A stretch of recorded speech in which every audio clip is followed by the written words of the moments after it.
Hello, I'm Rick Shouthouse, and because things on the internet seem to lose their date references pretty quick, today is Wednesday, November 1st, 2023. On September 18th, 2023, a Monday, we stopped at the St. George Dinosaur Discovery in St. George, Utah. They do not have any real dinosaurs there. There's a couple of real dinosaur pieces there. And they have several replicas, which you're going to see the pictures of. But what they're known for is tracks, castings, and molds. Dinosaur tracks, thousands of dinosaur tracks that were formed in the silt and the lake bed shore through the various ages of that evolved in good old Mother Earth around St. George. And some of these are actually in their original place. This is a fantastic place. We really enjoyed it. We were kind of in a rush. It didn't open until I think 10 o'clock, and we were going to be driving home 8.5 to 9 hours. We had one more stop on the way home, so we were kind of rushed through it. So we probably spent 2.5 hours there. It is worth the stop. It is enjoyable. The docent was extremely curious and extremely knowledgeable. So let's get on with the visit. Thanks for watching. This is the entrance and the building for the St. George Dinosaur Discovery Site. And outside of a large parking lot, nice parking, free parking. And outside of it, here's a piece of petrified wood, a good-sized piece of petrified wood. We were satisfied the admission price was reasonable. And I hadn't read the home page and kind of walked in and kind of got one surprise because I hadn't read the home page. There are actually no dinosaurs in this. This is dinosaur tracks, dinosaur fossils, stuff like that. But there's no dinosaurs here, and there's no dinosaur bones. The docent who talked to us said the only two pieces of real dinosaurs stuff that's here was brought in from someplace else. It was not found here. In the entrance lobby are these panels, and they're talking about paleontologists, what paleontologists do, how they do it, and associated with that, with those panels, is this one actual footprint of a dinosaur.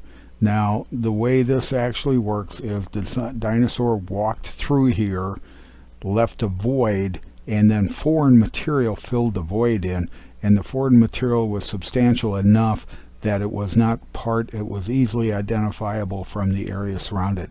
Now, I guess the guy who left his footprint is that little model guy next to it.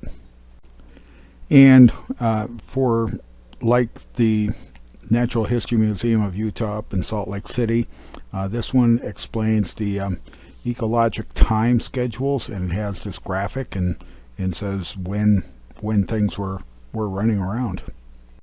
So dinosaur tracks are discovered at the Johnson Farm, and in a lot of the signage in the museum, like is shown here, it shows you where the footprints are, and you can't really pick them out in this particular rock. In the second slide, when you look at the upper right corner by that where it says to the upper right of where do not touch, bottom right of the sign, that's one of those footprints that it's identifying in the signage. I kind of cut the part of the top of this sign off, and I'm sorry about that. It didn't quite work. But here's a footage on this, and they're talking about the dinosaur track itself casting, because it was a void that was filled in by other material, and these mud cracks. And there's a lot of mud crack examples throughout the museum. I'm going to show you some because most of them have footprints embedded inside of them, and they are tough to see. This graph, this presentation, shows you how deep they were digging to find various things and what they were finding and what the time frame was, which was pretty interesting. Utah at one time was under a series of major lakes, and only a couple of them exist today. And the dinosaurs came in for those lakes. They don't know why there's no bones here. There are what's referred to as castings. where the dinosaurs left an imprint and then it was filled in by another material, and they've recovered that material. So they have castings that were made by nature. They also have castings that were molds or models that were made by them to show how this came about. And another panel of what we're looking at, and you have to make sure you're looking at the track or you're looking at the casting of the track. The casting is the dinosaur walks over soft wet land. That land dries out after the impression is there. Then it doesn't get taken away by weather. Silt comes in, fills that void in, then that silt locks in, and then we get that silt after it's locked in, and that's the casting. It's not the footprint, it's the representation of the dinosaur's foot. This is what I liked about the signage at the museum. It showed you, identified where to look for the prints in the particular rock. And here is the rock, the big rock, and then what I've done is I've cut it up, I've magnified it to make the print stand out. It takes a bit of looking to find those prints. In this exhibit, don't be fooled by that reed thing that's sticking up there. Look at how the rock is shaped, and look at where the arrows are pointing, and then come over, and as we move into the next one, you can see those footprints follow the same presentation that was on the signage behind them, and I've exploded it so you could see them really well. Crocodilian's a crocodile-related dinosaur, which they aren't exactly sure what it looked like. Made some of these tracks, and as you look here and try to find these tracks, they're really tough to find inside of the mud tracks, mud cracks that you see here, and where the docent, who was a super guy, it's pointing out, it's just below his fingertip. You are allowed to touch some of the exhibits. I'm not sure what the qualification is, but they are clearly marked, and the docent's there to answer your questions and make sure you actually enjoy yourself. There were a couple of families there while we were there, and we were letting the docent concentrate on working with their children.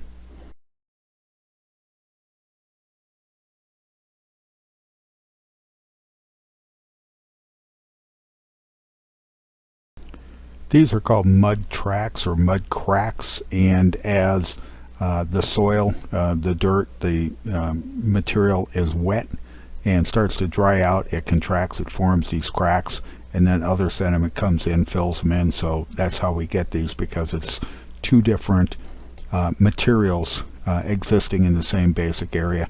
In the upper right's another footprint. Several displays like these talking about specific events and specific animal tracks, animal presence. Remember, they didn't find any bones here. Any bones that are here were brought in from someplace else, but this is the actual location of a lot of these tracks being found.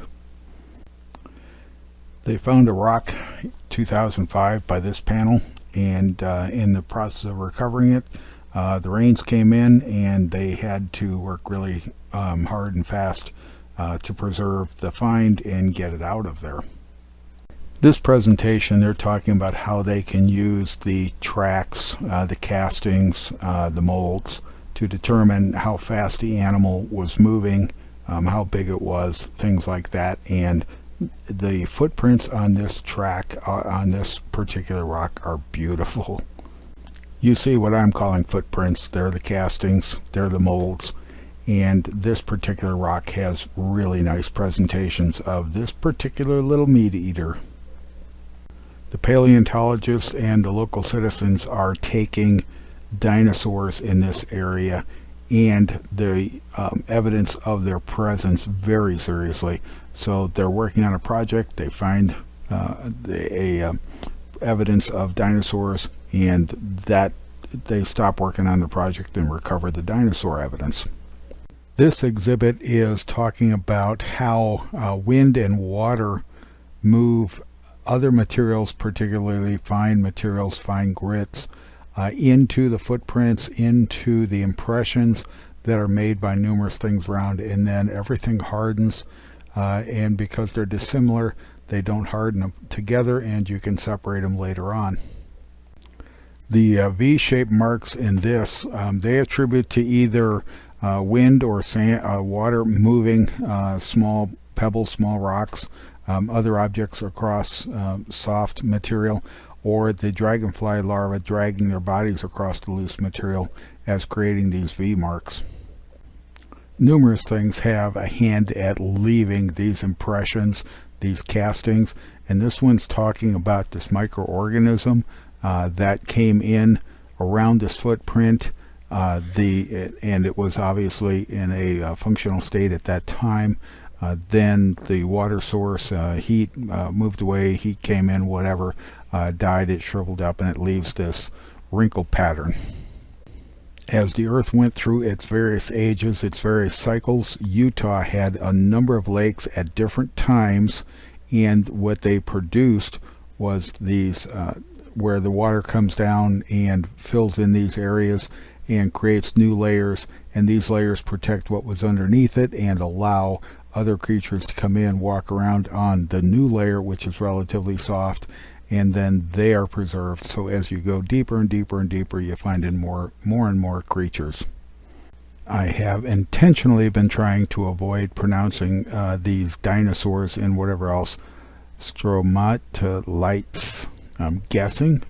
It turns out it's a bacteria 3.5 billion years ago, one-celled animal, but what it can do, one-cell creature, organism, but what it can do is it can take the carbon dioxide that was in the atmosphere, use sun as a fuel, as an energy source, and create oxygen, an item that was not present in very high quantities in our early atmosphere. So these are what allowed us to get an oxygen-based atmosphere. Our oxygen-based atmosphere is only 19% or so. I guess the question came up, could dinosaurs swim? I would believe they could without seeing anything else. Why couldn't they swim? The rockodilian dinosaur things were amphibious, and in this display they're proving that dinosaurs could swim, and they documented how it was done.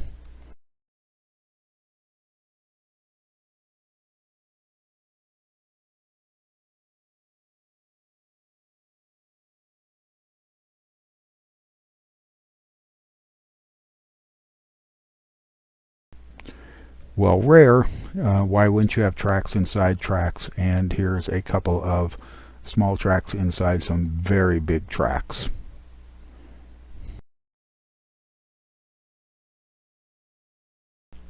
Remember, in the St. George Dinosaur Discovery Museum, there are no dinosaurs. Dinosaurs were not recovered here, but there is this nice presentation about how they recover the bones and whatever else. And what they have recovered here is either the castings or the footprints of the dinosaurs.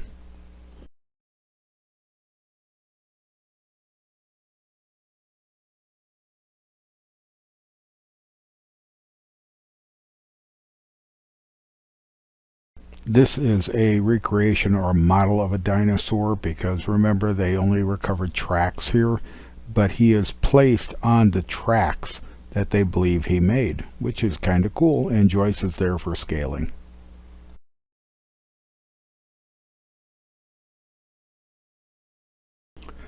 Sorry, Lake Whitmore is a bit blurred. Lake Whitmore generally was 80 by 100 miles, so it's not a small lake, and it filled to various levels at various times, moving the sand and the silt and the mud along and giving them many, many layers. And it talks about what creatures were here. It mentions there were no flowering plants because those wouldn't evolve for another 60 million years or so.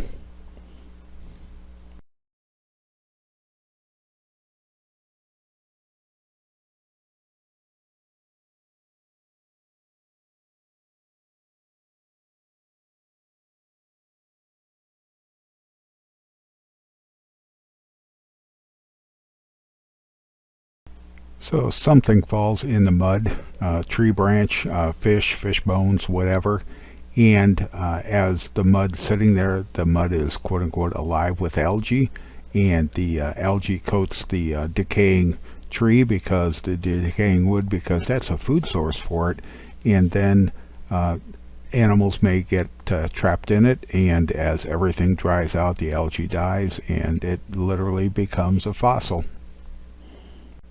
These two depictions of dinosaurs and birds, I think they're showing the timeline that these were there.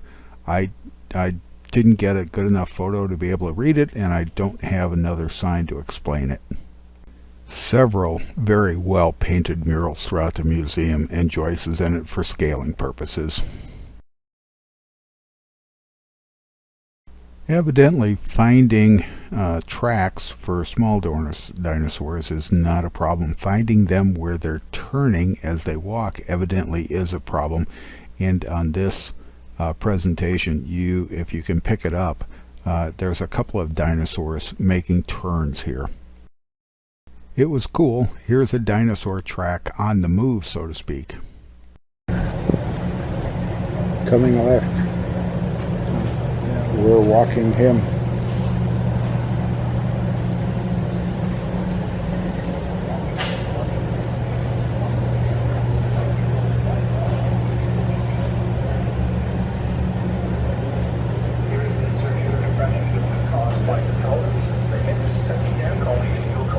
So basically a dinosaur butt trend. And then here we have the metatarsal impression, so the left and the right feet, side by side as the animal sat back on its. It was interesting to see how much information they could extract from things that weren't distinct in my vision anyways, and here they're talking about the evidence of the shorelines.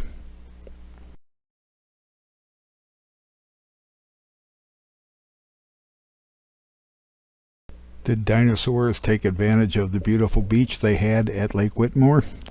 Evidently.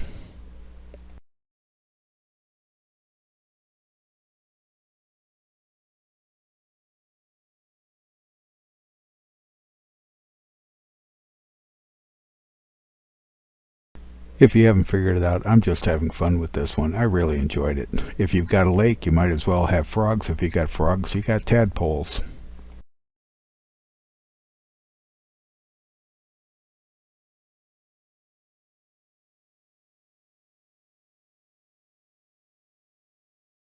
Another video walkthrough of a dinosaur walking.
As I've said a couple of times now, there were no dinosaur bones actually recovered from this area. This is a replica. It's made from foam, and since I'm Dinosaur Rex, I had my photo taken.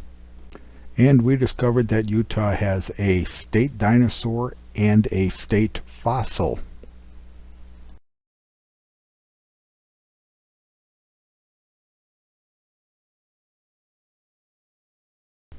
And this is to scale, life-size replica of the left foot of a relative of T-Rex.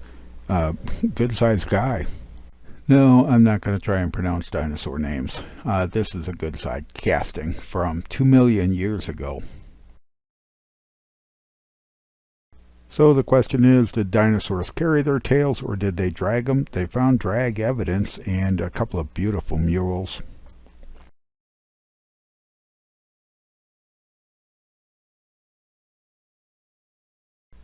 Because its texture, the skin texture, it usually has very small ripples in it.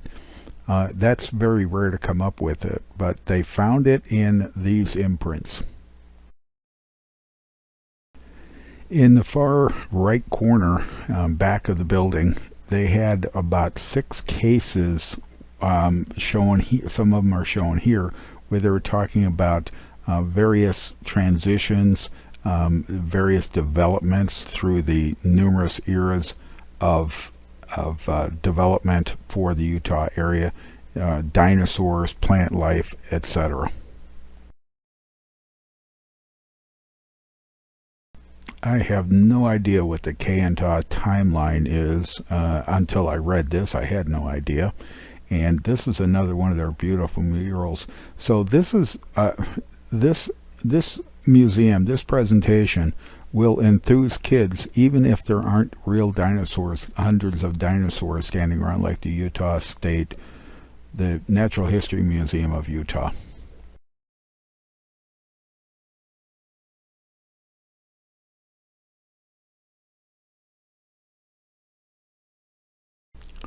More castings, tracks from this guy, and they were nice enough to put a replica, a model of this guy on top of his tractor, which was cool.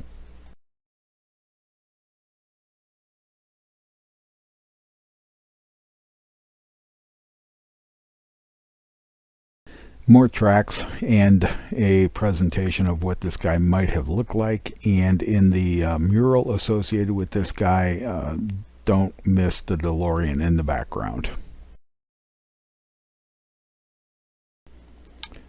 I know them as pterodactyls, and this one corrects me, and it's Petrosaurus, I think is how it's pronounced. You have to look in the overhead to see them, but they did walk on the ground, and they do have the imprints, the castings, the tracks. This is that guy that we walked in the path of earlier in one of the earlier videos, and the beautiful mural behind him.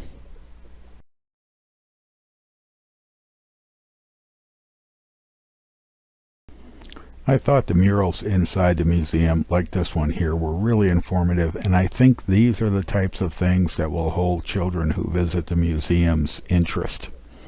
These were touchy-feely near the entranceway, near the desk, so they could be watched, and I would imagine children visiting the museum would have fun with them.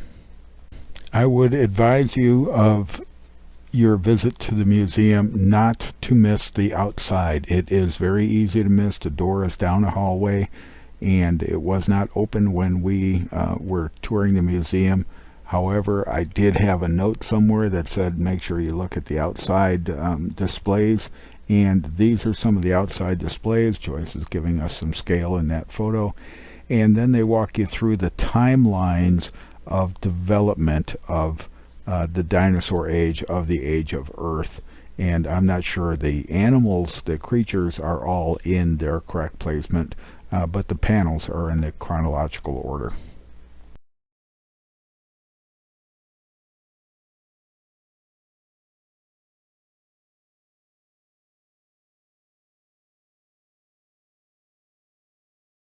Outside there is a lot for children to see and a lot for adults to see, and it was enjoyable, and it was a nice day for us. It was getting a little bit warm, but we were on there on a good day for temperature and sun.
I was laughing because this is the parking lot bumpers that divided the 3 levels of the parking lots.